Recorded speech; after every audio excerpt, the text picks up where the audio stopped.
أن أحافظ مطلقا على النظام الجمهوري الديمقراطي الشعبي।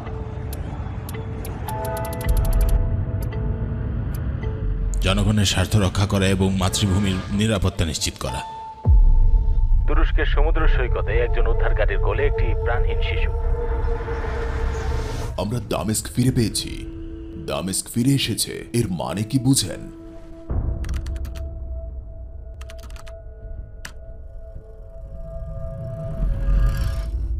ঈমান ও শান্তির আবাসস্থল দামেস্ক থেকে আরবের মুসলিমরা অর্ধেক পৃথিবী শাসন করত, আর ইতিহাসের সূচনা থেকেই বিশ্ব মানচিত্রে সিরিয়া উপস্থিত ছিল। বিশ্বের প্রাচীনতম বসতি এবং মুসলিম বিশ্বের রাজধানী ছিল দামেস্কের কেন্দ্রবিন্দু। অনেক জাতীয় সভ্যতা এখানে রাজত্ব করেছিল। আরামীয় এবং সুমেরীয়দের দিয়ে শুরু করে সেলুসিড, অ্যাসিরিয়ান, রোমান ও আরও অনেকে। ইসলামী শাসনের অধীনে এই স্বর্ণযুগের সমাপ্তি ঘটে উমাইয়া রাজবংশের সময়। সেই সময়কালে ইসলামের প্রভাব ব্যাপকভাবে প্রসার লাভ করে, যা পূর্ব দিকে বিস্তৃত হয়ে ইরান, ভারত, মধ্য এশিয়া এবং চীনের কিছু অংশ, এবং পশ্চিমে উত্তর আফ্রিকা, আন্দালুসিয়া, স্পেন, পর্তুগাল এবং দক্ষিণ ফ্রান্সকে অন্তর্ভুক্ত করে। সময়ের পরিক্রমায় এবং বিভিন্ন ঘটনাবলীর মধ্য দিয়ে উমাইয়া রাজ্যের পতন ঘটলে আব্বাসীয়, আইয়ুবী, মামলুক এবং অন্যান্য রাজবংশের হাত ঘুরে অবশেষে অটোমান শাসকের কাছে এই রাজত্ব স্থির হয়। 1918 সাল পর্যন্ত এই শাসন টিকেছিল। প্রথম বিশ্বযুদ্ধে যখন অটোমান সাম্রাজ্য পরাজিত হল, তখন এর ভূমি এবং লুণ্ঠিত মাল বিজয়ীরা ভাগ করে নিল। সিরিয়া এবং লেবাননকে ফরাসিরা নিজেদের বলে দাবি করল। লেবানন এবং সিরিয়া দখলের মাধ্যমে লেবানন এবং সিরিয়ায় ফরাসি দখলদারিত্বের সূচনা ঘটে।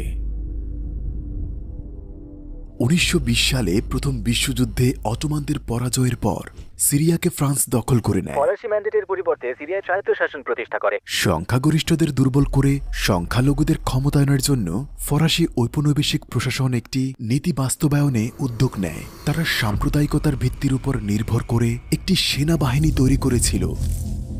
26 বছরের সংগ্রামের পর 1946 সালে ফ্রান্স সিরিয়া ত্যাগ করতে বাধ্য হয়। এটি পরাজিত এবং বিভ্রান্ত মানুষদের একটি ছবি। তবে সংখ্যালঘুদের ক্ষমতায়নের জন্য তৈরি এই সাম্প্রদায়িক বাহিনী স্বাধীনতার পর সিরিয়ার সামরিক বাহিনীর ভিত্তি হয়ে ওঠে। 63 সালের অভ্যুত্থানের মাধ্যমে বাথ পার্টির ক্ষমতায় আগমন ঘটলে রাজনৈতিক বিশৃঙ্খলার আরেক নতুন পর্বের সূচনা ঘটে। সিরিয়ার এমন কার্যকলাপে মধ্যপ্রাচ্যের উত্তেজনা বাড়তে পারে। 1967 সালের গোলান মালভূমি হারানোর মাধ্যমে অবশেষে এই বিশৃঙ্খলার সমাপ্তি ঘটে। গোলান তৎকালীন প্রতিরক্ষা মন্ত্রী হাফেজ আল আসাদের অধীনে ছিল। গোলানকে তিনি অনেকটাই নিজ উদ্যোগেই সমর্পণ করেছিলেন এবং নিজের বাহিনীকে সেখান থেকে সরে যাওয়ার নির্দেশ দিয়েছিলেন। 1970 সালে সিরিয়ার ক্ষমতা দখল করেন। 1970 সালে রক্তপাতহীন এক অভ্যুত্থানের মাধ্যমে আসাদ সরকারের আবির্ভাব ঘটে। রাষ্ট্র পরিচালনায় সাম্প্রদায়িক রীতিনীতি প্রয়োগ করেছিলেন। তিনি আলাউইদ সম্প্রদায়ের পক্ষপাতী এবং এর সদস্যদের সামরিক ও সরকারের সর্বোচ্চ পদে নিয়োগ দেন। সমাজ নিয়ন্ত্রণের জন্য হাফেজ নিজ দলকে ব্যবহার করেছিল। তিনি তার শাসন প্রতিষ্ঠা করতে বাথ পার্টি এবং এর সাংগঠনিক কাঠামোগুলোকে কাজে লাগান। সমস্ত বিরোধী এবং সমালোচকদের নির্মমভাবে দমন করেন। 1971 সালে তার শাসন ব্যবস্থা রক্ষার জন্য তারই ভাই কসাই রিফাত আল আসাদের নেতৃত্বে প্রতিরক্ষা ব্রিগেড প্রতিষ্ঠা করেন। পরবর্তীতে এই বাহিনী 1984 সালে তার ছেলে মাহেরের নেতৃত্বে 4th ডিভিশনে পরিণত হয়। 1980 সালে কসাই রিফাত তাদমুর কারাগারে একটি গণহত্যা চালায়। হাজারেরও বেশি ইসলামপন্থী বন্দীর জীবন কেড়ে নেয়। 1982 সালে ইসলামপন্থীদের সাথে সংঘাত তীব্রতর হওয়ার সাথে সাথে কসাই রিফাত বিক্ষোভের শক্ত ঘাঁটি হামা শহর অবরোধ করে নেয়। সে কামান এবং বিমান হামলা করে সাথে ট্যাঙ্ক দিয়ে আক্রমণ চালিয়ে ইতিহাসে নজিরবিহীন এক গণহত্যা চালায়। তার হিংস্র বাহিনী হত্যা, মামলা, নির্যাতন এবং পুরো 1 মাস ধরে বর্বরতা চালিয়ে 20,000-এরও বেশি হত্যাসহ একটি বিধ্বস্ত শহর রেখে গেছে। হামা এবং সিরিয়ার জনগণের হৃদয়ে এক গভীর ক্ষত, যা নিরাময় সহজ নয়। 1982 সালে হামা শহরটিকে বিলীন করে দেওয়া হয়। কমপক্ষে 10,000 মানুষ নিহত হয়। এটি ছিল একটি পোড়া মাটির অভিযান। তারা তাদের যাত্রাপথে যাই দেখেছে তাই ধ্বংস করেছে। 1984 সালে কসাই রিফাত অভ্যুত্থানের চেষ্টা করেছিল, তার ভাইয়ের শরীরে তখন মরণব্যাধি লিউকেমিয়ার লক্ষণ দেখা দেয়। অভ্যুত্থান ব্যর্থ হয় এবং রিফাতকে নির্বাসিত করা হয়। পাচার করা কোটি কোটি ডলার নিয়ে ইউরোপীয় দেশগুলোতে ঘুরে বেড়াত। টাউন হাউস একটি দুর্গ, লিওতে বিশাল অফিস স্পেস। রিফাত আল আসাদের ফরাসি সম্পদের তালিকা বেশ দীর্ঘ ছিল। 11 জুন 2000 সাল। শহরের সব রাস্তা কানায় কানায় পূর্ণ। প্রেসিডেন্ট হাফেজ আল আসাদ সবে মাত্র মারা গেছেন। লিউকেমিয়ার সাথে দীর্ঘ লড়াইয়ের পর 2000 সালে হাফেজ আল আসাদ মারা যান এবং তার ছেলে বাশার দায়িত্ব গ্রহণ করেন। একটি সংসদীয় অধিবেশনে তাড়াহুড়ো করে ন্যূনতম বয়স সংশোধন করা হয়। কম বয়সী বাশারকে ক্ষমতা গ্রহণের অনুমতি দেওয়া হয় এবং জনগণের স্বার্থ রক্ষার জন্য বাশার ক্ষমতা গ্রহণ করে এবং আসাদ পরিবারের শাসনের এক নতুন অধ্যায় শুরু হয়। স্বৈরশাসন পদ্ধতি অব্যাহত রেখে বিরোধীদের দমন করে দেশের সম্পদ লুট করে ক্ষমতায় বিস্তার ঘটাতে লাগলো। তার অনুগতদের সুবিধা দিল। তারা শহরের বাচ্চারা তাদের স্কুলের দেওয়ালে স্লোগান লিখে শাসন ব্যবস্থা পতনের ডাক দিয়েছে। তোমার পালা এসে গেছে ডাক্তার, এবং শাসন ব্যবস্থা উৎখাত করতে চাই। 2011 সালে জনমত বাড়ার সাথে সাথে আরব বসন্তের হাওয়া বইতে লাগলো। দাঁড়ায় বিক্ষোভ শুরু হয়, কিন্তু শাসন ব্যবস্থা তার স্বভাব অনুসারে দমন ও সহিংসতার পথ অনুসরণ করে। তারা দাঁড়ায় মানুষকে হত্যা করছে কেন? বেশ কয়েক মাস পরে শাসন ব্যবস্থা পরিপূর্ণ বিক্ষোভের মুখোমুখি হলে তা গুলিবর্ষণ করে দমানোর চেষ্টা করা হয়। প্রতিদিন কয়েক ডজন মানুষ হত্যা করা হয়। এই হত্যাকাণ্ড শান্তিপূর্ণ বিক্ষোভকারীদের অস্ত্র হাতে তুলে নিতে বাধ্য করে। শাসন ব্যবস্থার বিরুদ্ধে এক সশস্ত্র বিপ্লব শুরু হয়। এই বিপ্লব দ্রুত সিরিয়ার শহর ও জনপদে ছড়িয়ে পড়ে। রক্তাক্ত একদিনে কমপক্ষে 75 জন নিহত হয়েছে। এটি বাশার আল আসাদের সরকারের বিরুদ্ধে গণতন্ত্রপন্থীদের বিক্ষোভ। শাসক গোষ্ঠীর সেনাবাহিনীর হাজার হাজার সৈন্য সে বিপ্লবে যোগদান করেছিল। তারা নিজেদের ফ্রি সিরিয়ান আর্মি নামে পরিচয় দেয়। বিপ্লব শুরু হওয়ার 2 বছরের মধ্যে শহর ও গ্রামীণ এলাকা বিরোধীদের নিয়ন্ত্রণে ছিল। বিরোধীদের অগ্রযাত্রার প্রতিক্রিয়ায় সিরিয়ার সরকার ভয়াবহ গণহত্যা চালিয়েছে। রিফ দিমাশকের গোতায় রাসায়নিক বোমা হামলা চালিয়েছে। এই আক্রমণে 1000-এরও বেশি মানুষ নিহত হয়। শত শত শিশু ও মহিলা প্রাণ হারায়। এমন দৃশ্য পুরো বিশ্বের বিবেককে নাড়া দিয়েছিল। শাসক গোষ্ঠীর সামরিক নৃশংসতার মুখোমুখি হয়ে অনেক মানুষ দেশ ছেড়ে পালিয়েছে, যার ফলে সিরিয়ার জনসংখ্যার প্রায় অর্ধেক বিশ্বজুড়ে আজ শরণার্থী ও বাস্তুচ্যুত মানুষ।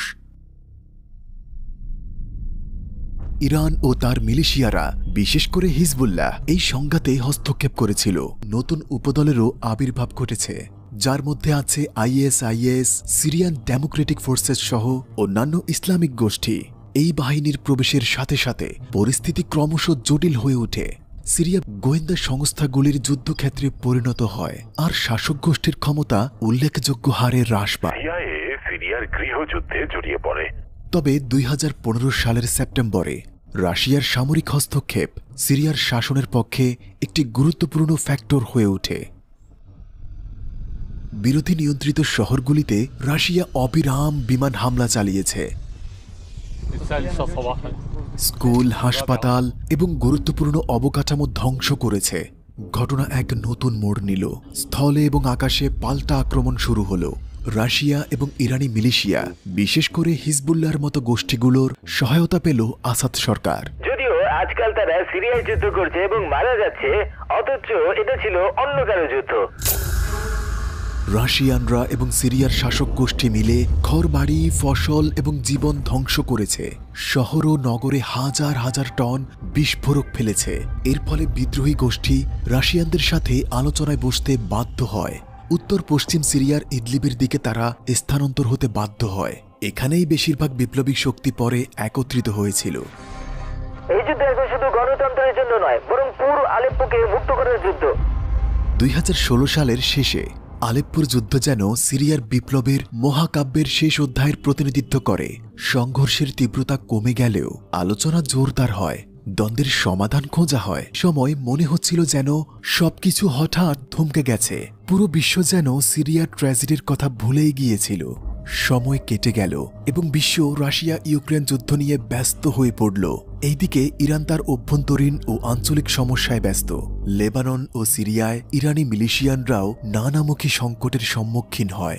বিপ্লবীরা যে সুযোগের জন্য এতদিন অপেক্ষা করেছিল তার পথ যেন প্রশস্ত হয়ে উঠেছে।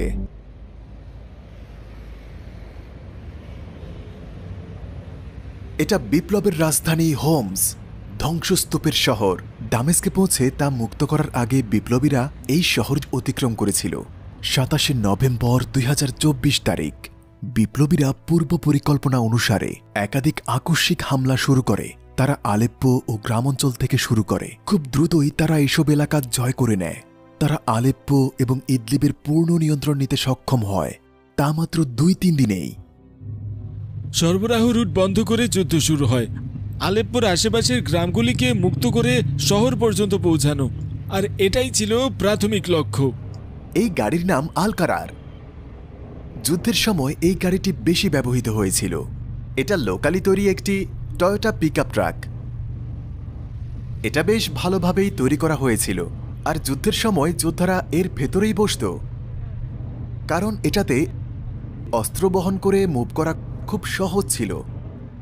এই শাসন ব্যবস্থাকে পরাজিত করার ক্ষেত্রে কিছু অবাক করা বিষয় ছিল। যুদ্ধের বেশ কয়েকটি ফ্রন্ট ছিল, কিন্তু এক ফ্রন্টের যোদ্ধারা অন্য ফ্রন্ট সম্পর্কে জানত না। সবগুলোই ফ্রন্ট কড়া গোপনীয়তা মেনে চলে। সামরিক কর্মী হিসেবে আমরা প্রত্যেকেই আমাদের নিজস্ব ফ্রন্টে বিশেষজ্ঞ ছিলাম এবং বাকিদের সম্পর্কে কিছুই জানতাম না। আমাদের সবার নির্দিষ্ট লক্ষ্য ছিল। গোপনে যুদ্ধ করেছিলেন? হ্যাঁ। বিপ্লবীরা দুটি ফ্রন্টে হামার দিকে অগ্রসর হয়েছিল। বিমান হামলা এড়াতে একাধিক রুট ব্যবহার করা হয়েছে। পথে একের পর এক শহর তারা জয় করতে থাকে। তারা দ্রুত সারাকিবের দিকে অগ্রসর হতে লাগলো, মাররাত আল লোমান এবং খাল শাইখুনের গ্রাম অঞ্চলের দিকে। আলেপ্পোতে তাদের মিশন শেষ করার পর এবং পূর্ণ নিয়ন্ত্রণ নিশ্চিত করার পর হামার ফটকে ইতিমধ্যেই যোদ্ধাদের খুঁজে বের করার প্রস্তুতি শুরু হয়। যোদ্ধারা হামায় পৌঁছালো। হামার কাছে ভয়াবহ যুদ্ধের পর, বিশেষ করে জায়ান আল আবেদিন পর্বতে বিপ্লবীরা শহরের নিয়ন্ত্রণ নিতে সক্ষম হয়। জায়ান আল আবেদিন পর্বতে তীব্র এক যুদ্ধ সংঘটিত হয়। শাসক গোষ্ঠী তার সর্বশক্তি দিয়ে এটি ধরে রাখার চেষ্টা করেছিল। এটা ছিল তার শক্তির মূল কেন্দ্র, কিন্তু আল্লাহর রহমতে তারা টিকতে পারেনি। জায়ান আল আবেদিন জয় করতে পারলে আসাদের পতন সহজ হয়ে যাবে, তাই পাহাড়ে এক ভয়াবহ যুদ্ধ সংঘটিত হল। এই যুদ্ধ জয় করেই বিপ্লবীরা দামেস্কের দিকে আগাতে থাকে। বিপ্লবের প্রতি জনগণের আস্থা ছিল, যা আমাদের দারুণ সাহায্য করেছে এবং আসাদ শাসনে এটি উল্লেখযোগ্য দুর্বলতা তৈরি করেছে। আমাদের যোদ্ধারা সামালিয়া শহর থেকে কাফরা নামক পাহাড়ের দিকে প্রবেশ করেছিল। আরও সংখ্যক যোদ্ধা কাফরা পর্বতের দিকে রওনা হলেন এবং হামার পিছনে অবস্থান নেয়। শাসক গোষ্ঠীর ব্যারিকেড দ্রুত ভেঙে পড়ে এবং আমরা হামা অতিক্রম করি। এর ফলে হোমস ও দামেস্কের রাস্তা আমাদের জন্য সহজ হয়ে গেল। হোমস, যা সমস্ত সিরিয়ার সংযোগস্থলের মূল কেন্দ্রবিন্দু, বিপ্লবীরা সেই দিকে অগ্রসর হতে থাকল। উপকূলীয় অঞ্চলকে দামেস্কের সাথে সংযুক্তকারী একটি গুরুত্বপূর্ণ যোগাযোগ স্থল হল হোমস। যখন আমরা হোমসের কাছাকাছি পৌঁছালাম, তখন শাসক গোষ্ঠীর সরবরাহ লাইনগুলি দুর্বল হয়ে পড়েছিল এবং সিরিয়া থেকে বাশারের পালানো কঠিন হয়ে যায়। ইতিমধ্যে ধারার যোদ্ধারা দক্ষিণের জন্য একটি অপারেশন রুম তৈরি করে। শাসক গোষ্ঠীর দুর্বল হয়ে যাওয়া বাহিনীর বাকিদের সাথে এক তুমুল সংঘর্ষের পর হোমস দখল করা হয় এবং দামেস্কের রাস্তা খুলে দেওয়া হয়। বিজয় এখন প্রায় সুনিশ্চিত। বিপ্লবীদের দল তখন উপকূলের দিকে অগ্রসর হল এবং বাকিরা আহমেদ আল সারার নেতৃত্বে দামেস্কের দিকে অগ্রসর হল। 2024 সালের 8 ডিসেম্বর তারা দামেস্কে প্রবেশ করে। আসাদ আতঙ্কে পালিয়ে যায় এবং শাসন ব্যবস্থার পতন ঘটে। এক বিন্দু রক্ত না ঝরিয়ে বিপ্লবীরা শহরে প্রবেশ করে। আমরা অবিশ্বাস্যভাবে দামেস্কে পৌঁছে গেলাম। বিশ্বাসই হচ্ছিল না আমি দামেস্কের রাস্তা দিয়ে হেঁটে যাচ্ছি। আপনি দামেস্কে কতদিন পরে এসেছেন? 13 বছর। 13 বছর ধরে দামেস্কে আসেননি? না, দামেস্কের জনগণ আমাদের বিজয়ী হিসেবে স্বাগত জানিয়েছে। তারা উল্লাস করতে লাগলো, স্লোগান দিতে লাগলো, আনন্দের সাথে উদযাপন করতে লাগলো আলহামদুলিল্লাহ, আর অত্যাচারী রাষ্ট্রপতির ছবি ছিঁড়ে ফেললো। আজ সবাই মুক্ত আলহামদুলিল্লাহ। সবাই আজ খুশি এবং অনেক আনন্দিত। শাসন ব্যবস্থার প্রধান কাপুরুষ যত সম্পদ বহন করতে পারত তা নিয়ে ভীত ইঁদুরের মতো পালিয়ে গেল। অথচ এই সিরিয়াকে সে এক সময় নিজের ব্যক্তিগত সম্পত্তি দাবি করেছিল।